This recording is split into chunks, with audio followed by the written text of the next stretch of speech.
નમસ્કાર દર્શક મિત્રો, શિખર ભારત ન્યૂઝમાં આપનું સ્વાગત છે। વાત કરીએ સમાચારમાં તો પાણીગેટ પોલીસ સ્ટેશનના લોકઅપમાં આરોપીનો આપઘાત। સ્વેટરના દોરા વડે આપઘાત કર્યો। પાણીગેટ પોલીસે તપાસ શરૂ કરી। રમેશભાઈ છગનભાઈ વસાવાનો આપઘાત। પત્ની સાથે બોલાચાલી કરીને માર મારવાના આક્ષેપ બાબતે અટક। કલમ BNS 176 મુજબ પોલીસે કાર્યવાહી કરી હતી। જીવનનગર વુડાના મકાનમાં અરજી આપવામાં આવી હતી। એ અરજીના અનુસંધાને ગઈકાલે સાંજે એમના વિરુદ્ધ BNS 170 મુજબ અટકાયતી પગલામાં એમને લોકઅપમાં રાખવામાં આવ્યા હતા। તે સાથે એ સમયે એમની જોડે બીજા 3 અન્ય આરોપી પણ લોકઅપમાં હાજર હતા। આજે વહેલી સવારે 6 વાગ્યાની આસપાસ 6:15ની આસપાસ તેઓ જે લોકઅપ છે લોકઅપના વોશરૂમમાં જઈને એમણે જે સ્વેટર હુડી પહેર્યું હતું એ હુડીની દોરીથી ગળે ફાંસો ખાધો છે। અને જ્યારે આ ઘટના સામે આવી તરત જ SDM સાહેબ અને ACP સાહેબને અહીંયા હાજર રાખવામાં આવ્યા છે। ઇન્ક્વેસ્ટ ભરવામાં આવી રહ્યું છે અને જે પણ યોગ્ય કાર્યવાહી કરવાની છે તે હાલમાં ચાલુ છે। અને ઇન્ક્વેસ્ટ ભરાયા પછી SDMની કાર્યવાહી પૂરી થયા પછી તેમને પોસ્ટમોર્ટમ માટે પાસે લઈ જવામાં આવશે અને જે પણ યોગ્ય પ્રોસિજર છે તેને ફોલો કરીને યોગ્ય કાર્યવાહી કરવામાં આવશે અને તેને અનુસંધાને આગળ જે પણ પુરાવા સામે આવશે એના આધારે કાર્યવાહી કરવામાં આવશે। પરિવારનો આક્ષેપ છે કે પટ્ટે માર મારવામાં આવ્યો હતો ગઈકાલે જ્યારે અહીંયા લાવવામાં આવ્યા ત્યારે અત્યારે SDM સાહેબ અને ACP સાહેબની હાજરીમાં અત્યારે પંચનામું થઈ રહ્યું છે, ઇન્ક્વેસ્ટ ભરાઈ રહ્યું છે અને સંપૂર્ણ શરીરનું પંચનામું કરવામાં આવી રહ્યું છે। સાથે સાથે આ પત્યા પછી પોસ્ટમોર્ટમ કરવામાં આવશે, જેમાં પેનલ પોસ્ટમોર્ટમ કરવામાં આવશે, જે વિડીયોગ્રાફીથી મેજિસ્ટ્રેટની હાજરીમાં કરવામાં આવશે।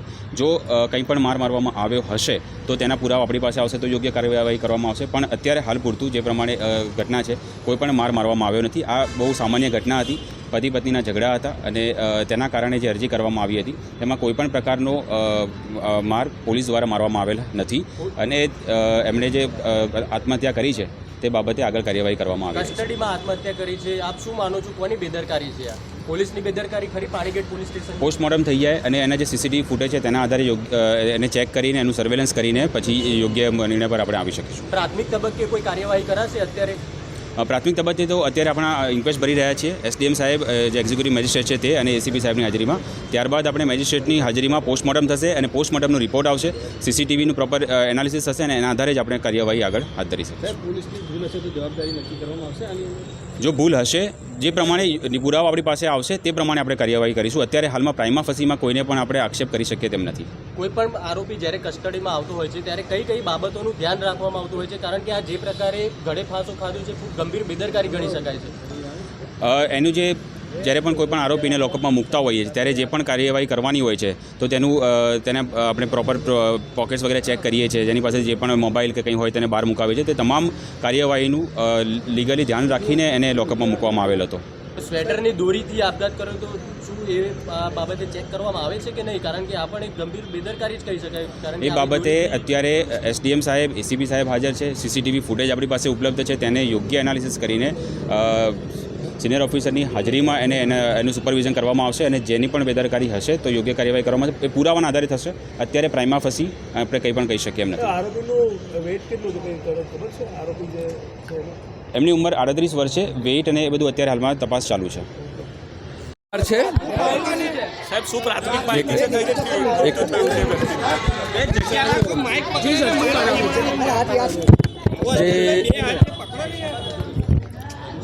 મરણ જનાર રમેશભાઈ છગનભાઈ વસાવા એ એમના પત્ની એમના ઘરેલું હિંસા માટેની અરજી આપેલી હતી અને એ પોતે એમની દીકરી છે સાનવી, એને પણ દારૂ પીને મારતા હોય અને પોતાની પત્નીને પણ બોલાચાલી કરતા હોય, ઘણા સમયથી મગજમારી ચાલતી હોય।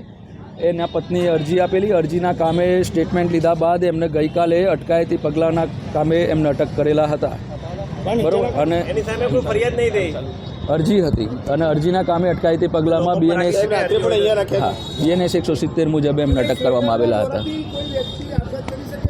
હવે એ તો FSL અને તપાસમાં આવશે, એ બધું FSL તપાસમાં આવશે। 38 વર્ષ। પોલીસે એને માર માર્યો તેવું એની બેન કહે છે। જો એવું હશે તો એ FSLની તપાસમાં અને PM રિપોર્ટમાં આવશે। SDM સાહેબ અને ACP કક્ષાના અધિકારી સાહેબ નહીં, કોઈએ માર માર્યો નથી અને એને સાંજે અટક કરવામાં આવેલો છે અને એની આખી જે CCTV ફૂટેજ પણ છે કેમેરા પણ લાગેલા છે બરાબર. અને એસીપી સાહેબ તેની તપાસ કરશે, એસડીએમ સાહેબ રૂબરૂનું ઇન્ક્વેસ્ટ થશે અને પેનલ ડૉક્ટરથી પીએમ થશે. હા છે, અંદર લોકઅપમાં છે. આરોપી 6 મહિનાથી ઘરે જ હતો, છૂટક ડ્રાઇવિંગનો ધંધો કરે છે. સ્વેટરની અંદરનો જે હુડીની અંદરનો, હા એ બધું કાઢવામાં આવે છે, પણ એ દોરી જે છે હુડીની એ નાની એવી દોરી હશે એટલે પીએસઓએ લગભગ નીકાળી નથી. એ એસીપી સાહેબની તપાસમાં કંઈ હશે તો એ પછીની વાત છે. કેટલા વાગે બપોરે 3-4 વાગે અહીં પોલીસ સ્ટેશન કેટલા વાગે તમારા ભાઈને લાવવામાં 3-4 વાગે હું પોતે જ લઈને આવી હતી. એમનો ફોન આવ્યો સાહેબનો. શું બન્યો હતો? કશું બનાવ નહીં સાહેબ. પેલીએ કમ્પ્લેન કરી હશે મારી ભાભીએ, ઘર બાબતે ઝઘડા કરતો હતો, એનું બીજા જોડ પકડાઈ ગયું હતું એટલે ઝઘડો કર્યો. હા, પછી અહીં પોલીસ સ્ટેશન કેટલા વાગે આવ્યા? પોલીસ સ્ટેશન 3 થી 4 વાગ્યામાં આવ્યા. બરાબર, પછી શું થયું? પછી અમને ઉપર બેહાડ્યા કે બેસો તમે બહાર. તો અમે બેસી અને મારા ભાઈને માર્યો પટ્ટન પર. કોને એ સાહેબે માર્યો. કયા સાહેબ? કોઈ નામ ખબર છે? નામ ખબર નહીં, તો લખવા બે છે ને એ સાહેબે. કેટલી વાર સુધી માર્યો તું?